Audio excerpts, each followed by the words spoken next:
Hi friends, வணக்கம். Sri Sairam TNPSC பயிற்சி மையத்துடைய operation and SI coordinator Gnanasundaram பேசுகிறேன். ஸோ இன்றைக்கி நான் உங்களை சந்திக்கக்கூடிய வகுப்பு மாடர்ன் ஹிஸ்ட்ரி, அதாவது ஐரோப்பியர்கள் வருகை அப்படிங்கிற பகுதியிலேருந்து பார்க்க போகிறோம்.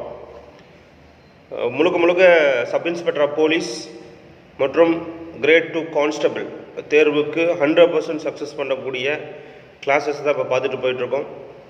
உங்களுக்கு இந்த வகுப்பு பிடிச்சிருந்ததுன்னா வீடியோ பார்த்த பிறகு லைக் பண்ணுங்கள், சப்ஸ்கிரைப் பண்ணுங்கள். நம்மளுடைய அடுத்தடுத்த வகுப்பு நீங்கள் தொடர்ந்து பார்த்துட்டு வரலாம். எஸ்ஐக்கும் போலீஸுக்கும் நம்மக்கிட்ட ஸ்டடி மெட்டீரியல் அவைலபிளாக இருக்குது. இப்போ கடந்த ஃபிங்கர் பிரிண்ட் தேர்வுக்கு கிட்டத்தட்ட ஒரு 25 மாணவர்கள் என்னிடம் மெட்டீரியல் வாங்கி படிச்சிருந்தாங்க. அந்த மெட்டீரியல் வாங்கி படித்த மாணவர்களில் ரொம்ப டெடிக்கேட்டடாக இருந்த 5 மாணவர்கள் சக்ஸஸ் பண்ணியிருக்கிறாங்க. ரொம்ப சந்தோஷமாக இருக்குது. ஸோ யார் ஹார்ட் ஒர்க் பண்ணுறீங்களோ அவங்க கண்டிப்பாக சக்ஸஸ் பண்ணலாம். அதனால் நீங்களும் வாங்கி சக்ஸஸ் பண்ணணுன்னு நினச்சா நீங்கள் மெட்டீரியல் வாங்கி யூஸ் பண்ணிக்கலாம். ஸோ கிளாஸஸுக்கு போயிடலாம். முதலாக என்ன பார்க்குறோம், ஐரோப்பியர்கள் வருகை அப்படின்னு பார்த்தா, ஐரோப்பிய வருகை அப்படின்னா வாஸ்கோ ட காமா தான் ஃபஸ்ட்டு இந்தியா வந்திருப்பார். அது நல்லாவே தெரியும். எல்லாத்துக்குமே காம்படிட்டிவ் எக்ஸாம்பிள் படிக்கிறவங்களுக்கு நான் சொல்லணும் கிடையாது. இது ஒரு ரிவிஷன் கிளாஸ் தான். ஸோ ஆல்ரெடி படிச்சிருந்தீங்க அப்படின்னா அது ஒரு ரீகேப், அப்படி நீங்கள் ரீகேப் பண்ணிட்டு நீங்கள் பாட்டு அடுத்தடுத்த விஷயத்துக்கு போயிடலாம். அப்படி வாஸ்கோ ட காமா வந்து 1498 மே 27 எங்கே வந்தார் அப்படின்னா கள்ளிக்கோட்டை, அதாவது கேரளா அப்படிங்கிற பகுதிக்கு வந்தார், கள்ளிக்கோட்டை. அப்போது அவர் வந்து வாஸ்கோ ட காமா கள்ளிக்கோட்டைக்கு வந்து இறங்கக்குள்ள அப்போது அவரை இன்வைட் பண்ண இந்து அரசர் யார் அப்படின்னா சாமரின் அப்படிங்கிற ஒரு மன்னர் தான் வந்து அவரை இன்வைட் பண்ணார். இது ரொம்ப முக்கியமான பாயிண்ட்டு. போர்ச்சுகீஸர்கள் தான் இந்தியாவுக்கு புதிய கடல் வழி பாதையை கண்டுபிடிச்சதாக சொல்லப்படுகிறது. இவங்களுடைய தலைமையிடம் அப்படின்னா கோவா. ரொம்ப முக்கியமான பாயிண்ட்டு. அதேமாதிரி வாஸ்கோ ட காமா எந்த இடத்துல தன்னுடைய வணிக நிறுவனத்தை, வணிக மையத்தை அமைச்சாங்க அப்படின்னா 1501 கண்ணனூர் அப்படிங்கிற பகுதியில் வந்து வணிக நிறுவனத்தை நிறுவியிருப்பாங்க. அது மட்டும் இல்லாமல் அவங்களுடைய வணிக தலங்கள் அப்படின்னா கோழிக்கோடு, கொச்சின் இந்த போன்ற பகுதிகள் எல்லாமே அவங்களுடைய வணிக தலங்களாக இருந்திருக்கு. இப்படி போர்ச்சுகீஸ் வாஸ்கோ ட காமா வந்து போன பிறகு அதுக்கப்புறம் வந்த இந்தியா, அதாவது போர்ச்சுகீஸின் முதல் ஆளுநர் அப்படின்னு யாருன்னு எடுத்துன்னா பிரான்சிஸ்கோ டி அல்மெய்டா அப்படிங்கிற நபர் தான் போர்ச்சுகீஸின் முதல் ஆளுநராக வந்திருப்பார். ரொம்ப முக்கியமான ஒரு நபர். இவருடைய பீரியட் அப்படின்னு பார்த்தீங்கன்னா 1505 1509 வரைக்கும் இவருடைய காலகட்டம். இந்தியாவின் முதல் வைஸ்ராய், அதாவது போர்ச்சுகீஸ் அரசரில் பார்க்கும்போது இந்தியாவின் முதல் வைஸ்ராய் அப்படின்னு சொல்லுவாங்க இவரை. அது மட்டும் இல்லாமல் இவருடைய முக்கியமான கொள்கை அப்படின்னா நீலநீர் கொள்கை அப்படின்னு சொல்லுவாங்க, ப்ளூ வாட்டர் பாலிசி அப்படின்னு சொல்லுவாங்க.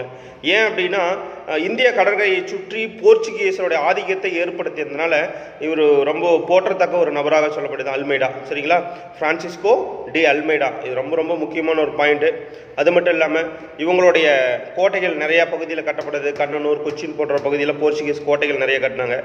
இப்படி அல்மெய்டாவை தொடர்ந்து அடுத்தபடியாக இந்தியாவுக்கு வந்த 2வது ஆளுநர், அதாவது இந்தியாவுக்கு வந்த 2வது வைஸ்ராய் யார் அப்படின்னு பார்த்தீங்கன்னா அல்ஃபோன்சா டி அல்புர்க் அப்படிங்கிறவங்க. இவங்களோட பீரியட் 1509 1515. அதுதான் இவங்களுடைய காலகட்டம்.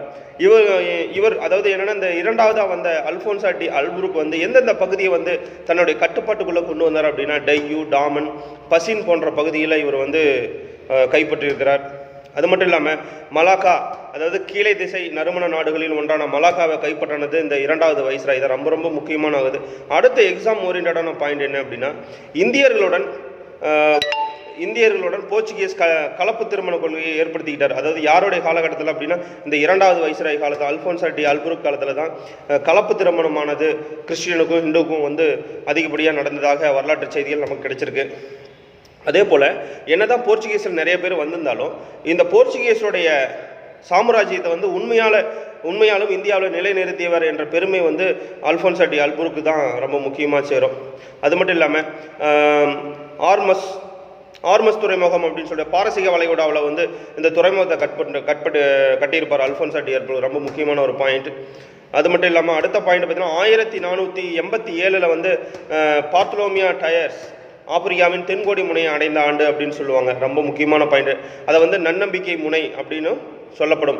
அது பெயரட்டது அவர் தான், பார்த்தலோமியோ டயர்ஸ் தான் அந்த பெயரையும் அவர் வச்சிருப்பார். ரொம்ப முக்கியமான பாயிண்ட்.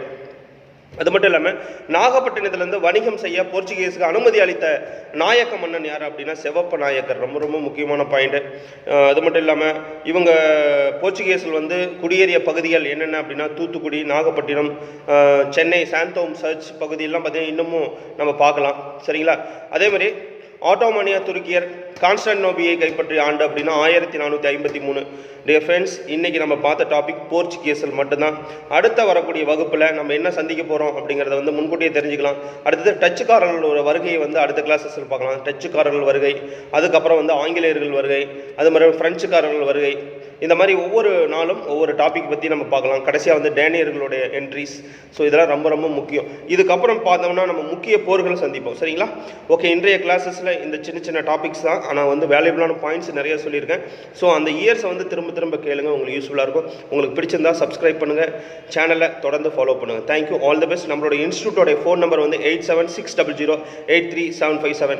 நம்மளுடைய பிரான்ச்சஸ் வந்து சேலம் எடப்பாடி தாலுக்கில் ஒரு பிரான்ச்சஸ் இருக்குது. கரூர் பஸ் ஸ்டாண்டுக்கிட்டே மெயின் பிரான்ச்சஸ் ஒன்று இருக்குது. அது மட்டும் இல்லாமல் ரொம்ப அற்புதமான ஒரு ஆப்பர்ச்சுனிட்டி, நம்மளுடைய பயிற்சி மையமும் ஹார்ட் ஒர்க்கர்ஸ் அகாடமி இணைந்து வந்து நம்ம போலீஸ் வகுப்பு நடத்த போகிறோம். ரொம்ப ரொம்ப மகிழ்ச்சியான ஒரு செய்தி. ஏன் அப்படின்னா இந்த ஹார்ட் ஒர்க்கர்ஸ் அகாடமியோடைய founder doctor Akilan Ramanathan IAS officer. So ரொம்ப ஒரு உங்களுக்கு கான்ஃபிடெண்ட்டாக இருக்கும் உங்களுக்கு. ஏன்னா கிளாஸஸ் வந்து அவ்வளோ அற்புதமாக கிளாஸஸ் போயிட்டுருக்கு. அதற்கான அட்மிஷனும் போயிட்டுருக்கு. பொங்கல் முடிஞ்சோடனே கிளாஸஸ் ஸ்டார்ட் ஆக போகுது. உங்களுக்கு பிடிச்சிருந்தால் நீங்கள் ஜாயின் பண்ணிக்கலாம். ஸோ உங்களுக்கு மேலும் நம்மளுடைய போட்டி தேர்வு மையத்துடைய தகவல் உங்களுக்கு தெரியணும் அப்படின்னா www.sreesairamtnpc.com and www.hardworkersacademy.com இதில் நீங்கள் ஃபாலோ பண்ணிக்கலாம். So thank you, all the best, good luck.